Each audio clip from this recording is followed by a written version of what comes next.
Good evening and welcome to our special interview with Senator Markwayne Mullin. My name is Kobe Gibson and we are filming this after the fact, but I would like to give our audience a brief introduction of who Senator Mullin is, so to give you a little bit of context of where he came from. Senator Mullin was born in Tulsa, Oklahoma, and raised on the family ranch in Westville, Oklahoma. He is a graduate from Stillwell High School along with Oklahoma State University. After graduating from high school, Senator Mullin attended Missouri Valley College for wrestling, but returned to Oklahoma after to begin work on his family business, Mullin Plumbing. For nearly 30 years, Senator Mullin grew the business to new heights, accomplishing great success. Senator Mullin brought nearly 25 years of business experience to the Senate as one of their only members to currently operate a business. Along with huge business success, Senator Mullin is a professional MMA fighter, undefeated in the sport. In 2016, Senator Mullin was inducted into the Oklahoma Wrestling Hall of Fame. Senator Mullin began his political career in 2011 after he announced his candidacy for Oklahoma's 2nd Congressional District. He was not a politician and resonated with people for his down-to-earth personality. He was elected in 2012 and re-elected consecutively thereafter. In 2022, the late great Senator Jim Inhofe announced that he would be retiring from the Senate after nearly 30 years of service. Senator Mullin announced his intention to replace him in the Senate and was elected in the special election in November of 2022. In the Senate, Senator Mullin serves on 4 key committees: Armed Services, Environment and Public Works, Health, Education, Labor and Pensions, and Indian Affairs. Now, please thank Senator Mullin for coming on with us today. Do about that one.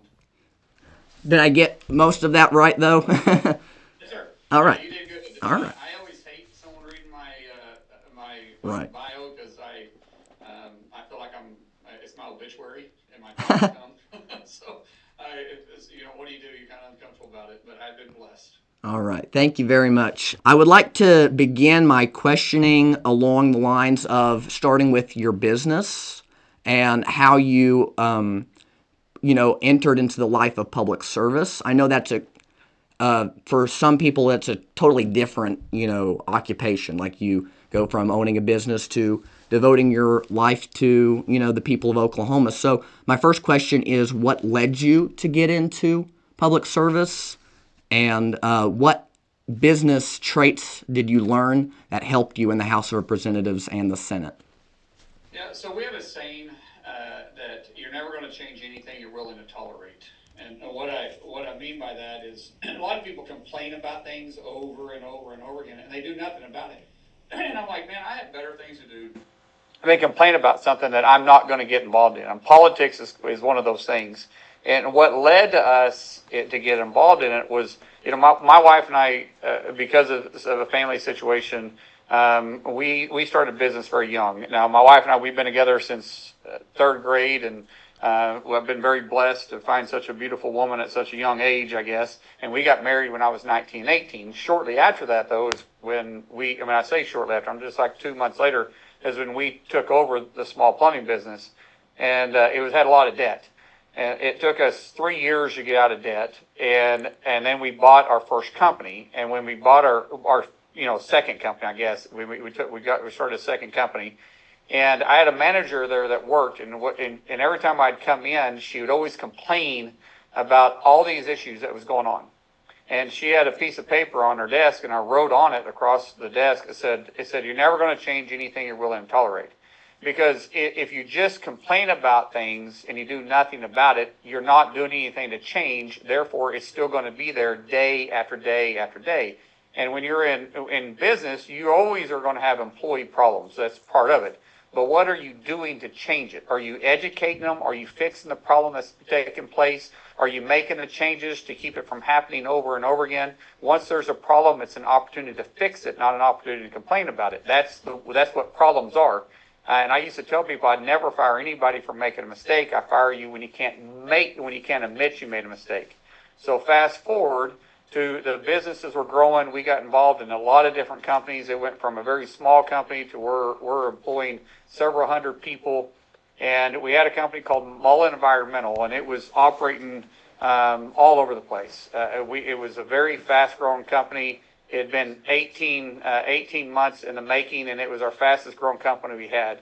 And unfortunately, EPA had a rule change.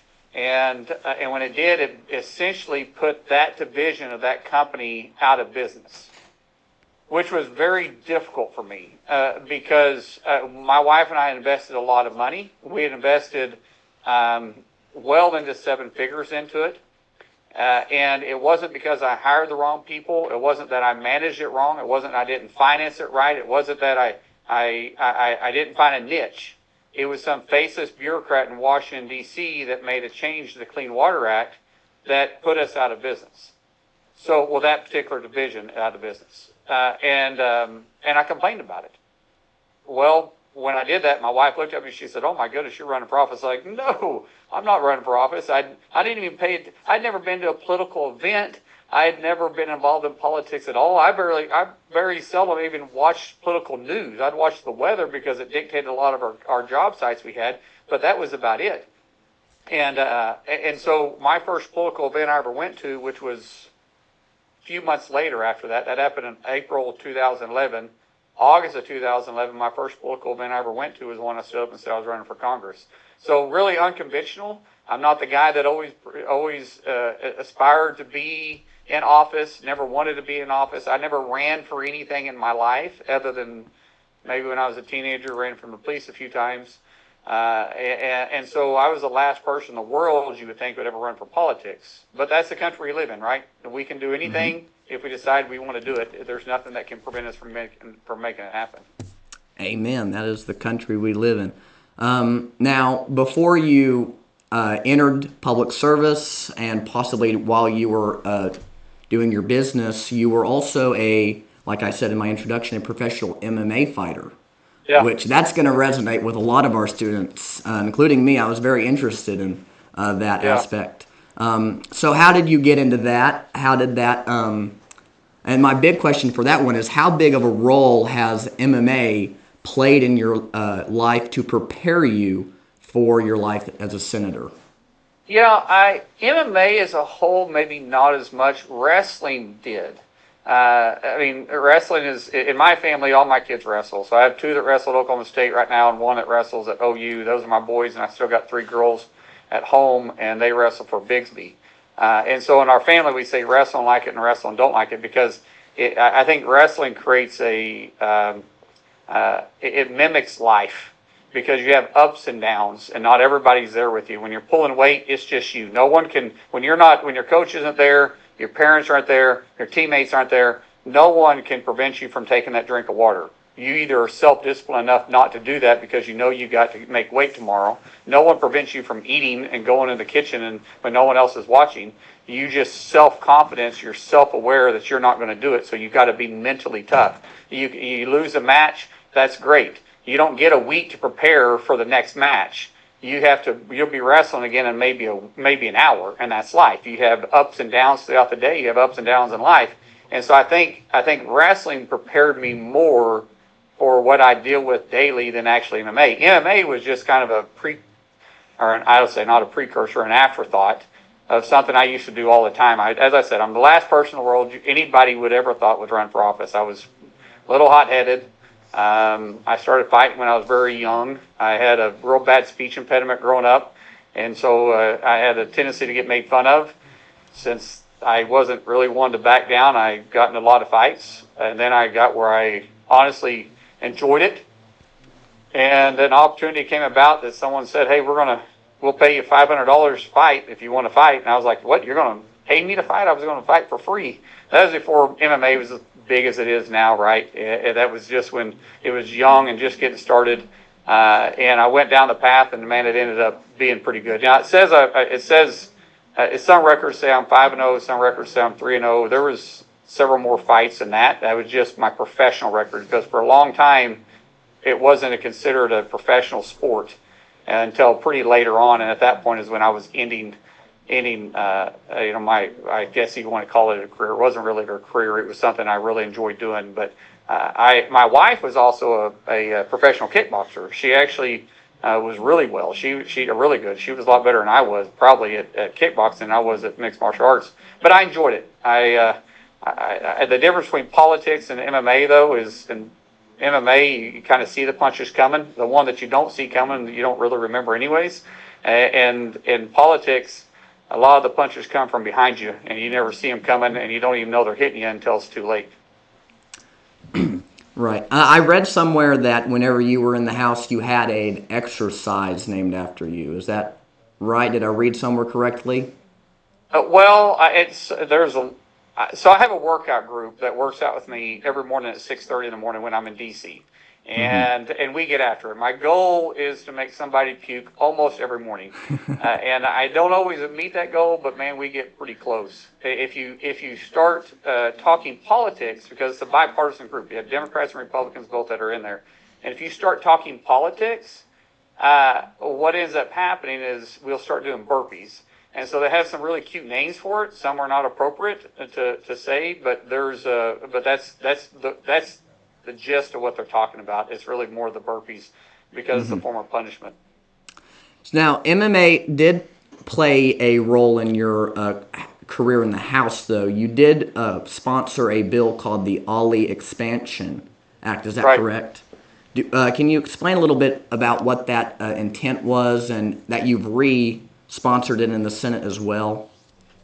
So the Muhammad Ali Expansion Act, what it does is the Muhammad Ali Act took care of boxers, and back in the day, the boxer really didn't control his career, even though he was considered an independent fighter. He wasn't signed by a league like NFL or anything like that. He was independent. He still wasn't directly independent because the promoter and a lot of times his trainer and a lot of times the event organizer is the same person. And then the ranking system wasn't a professional ranking system. The ranking system was like, if you sign with this person, then you're ranked on his fighting card. And when they changed that in boxing, you started seeing boxers start making some really good money because they could negotiate now. The higher they're ranked, the more they could negotiate, and they could negotiate with different promoting groups, and they would bid for their fight because everybody wants to see the champion fight.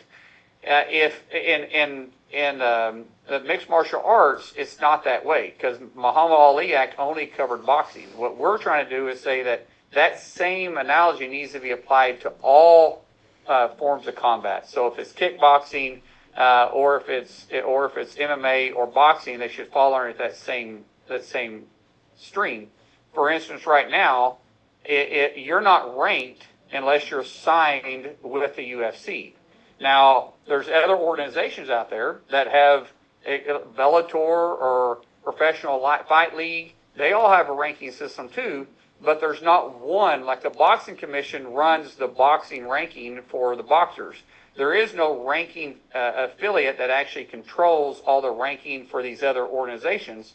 And if you want to see the best fighters fight, then there needs to be one central ranking system, and then you need to have actually a title that they can fight for that shows that they are the world champions. As a professional fighter, as a former professional fighter, I wanted to make sure I was going to fight the best if I was going to be out there. I wanted to challenge myself, and everybody else is the same way. And it's really not cohesive inside the MMA world, and we're trying to do that. Plus, if you do that, the fighters will have a higher pay too. The fight life of a fighter is really short. Most fighters are completely done in 9 years. It's most of them are actually done in 5, but if you really have a longevity, it's 9 years. These fighters may make $250,000 a fight, or they may make $1 million a fight. What they don't show you is that you're having to pay your coaches in the ring. You got to pay your own insurance, and there's a tremendous amount of injuries you have that you're going to have surgery.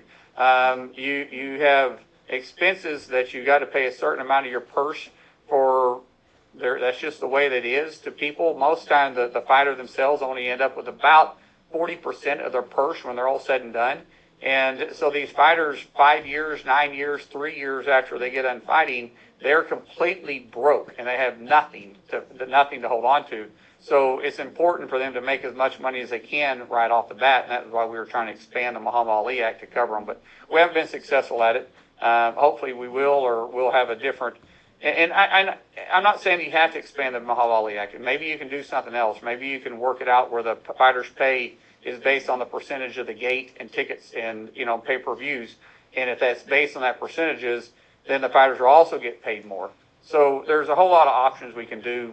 Just my whole goal is to increase the fighters' pay, though. Wow, I really like that plan as well. So I know this is November. It's a very busy time for people who work in Washington. We just had a very important presidential election. Then the Republicans were able to win the House, or no, win the House and the Senate.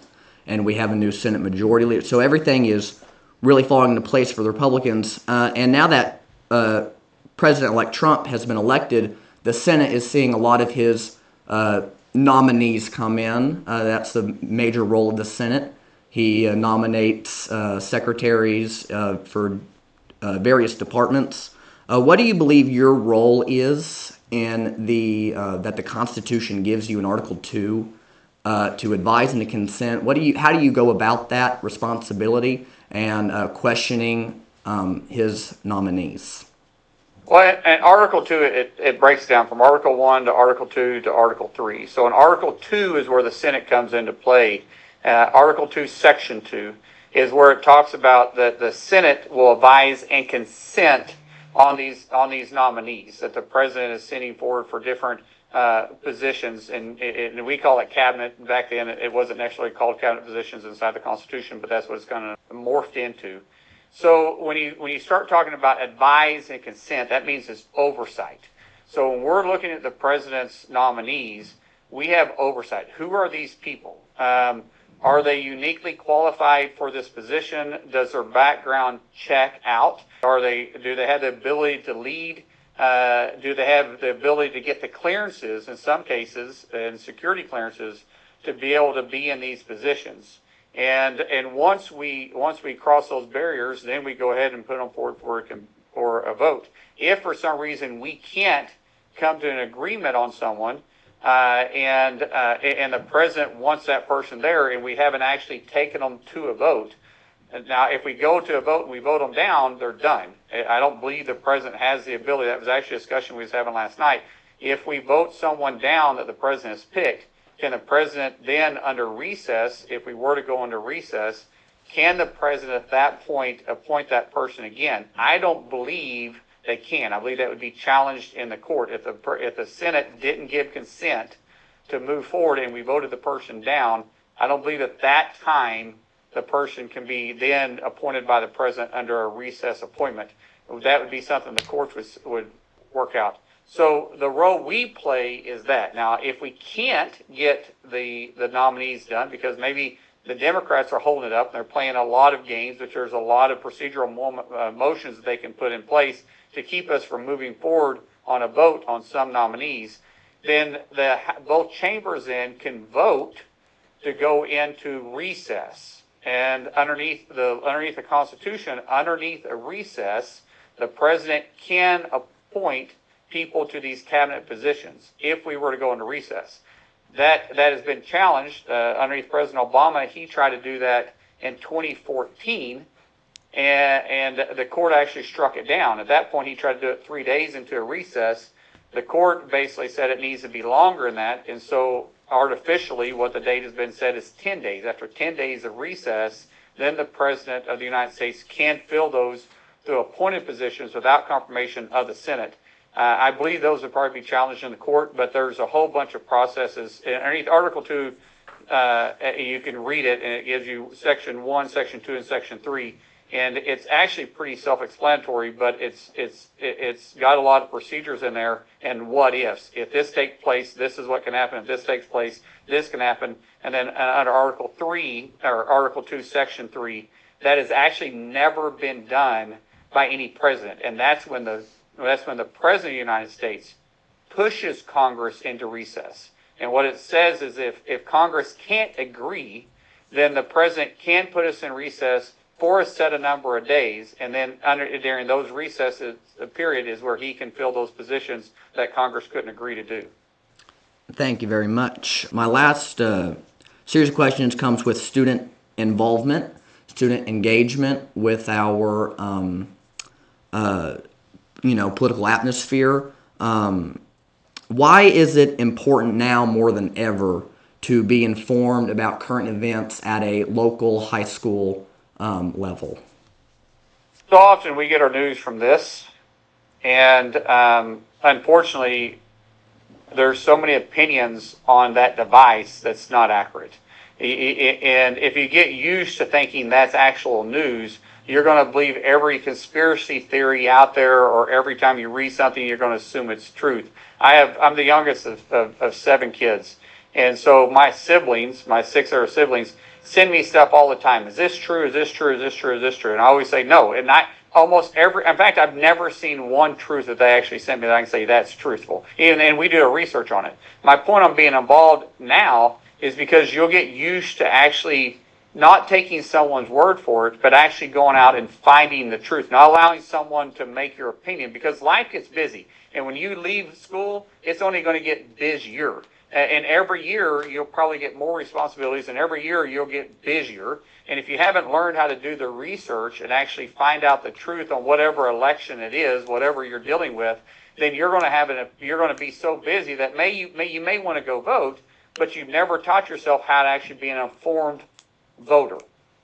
And it's extremely dangerous when you're allowing someone else to make your opinion up on who you are voting for, because you're voting for leaders. I don't care if you're voting for a school board council member, or if you're or a school board member, or a city council member, or the county commissioner, or the sheriff, or a judge locally, or if you're voting for the United States Senate or the United States President, and everything in between. You need to be informed on why you're actually voting for that individual, be it on the policy side. Do they line up with you? And then when you're choosing to be a Republican or Democrat, have you actually read the platform of that party? I mean, maybe you choose to be an independent. Have you actually read the platform of what party you're choosing to join? That doesn't mean you have to vote with that party. You can vote however you choose when you go into the box. But if you're going to identify with a party, then you should read their platform and know. And by the way, I would suggest, while you're turning 18 or about to join 18, and you're going to have to make the decision, get all their platforms, read it, and which ones lines up with your principles, with your beliefs. Don't let somebody else just say, "Hey, I'm a Republican. You need to register as a Republican." Even though I'm a Republican, and my kids know I'm a Republican, I encourage them to do the same thing. Hey, read their platforms. Now, they grew up in politics, so they know it better than most, and I think their mind was already made up by the time they were getting old enough to vote. But you still, if you need to start learning how to be informed now in high school, and not wait till later, because you probably never take the time to learn it later. Thank you. My last question is going to take a little step back away from politics and all of this. This upcoming Friday, we have a big football game against Adair, and it's the second round of playoffs. And I'm just wanting to ask, I want to know, who do you have? Are you betting on the Davis Wolves, or are you betting on Adair? Go Wolves. Thank you very much, Senator Mullin. We very appreciate this opportunity. Thank you to your staff for putting up with my emails for over 11 months. It's really been an honor to get this opportunity. Well, appreciate your patience too. Thank you very much. You have a great rest of your evening. All right, thank you, sir. Bye.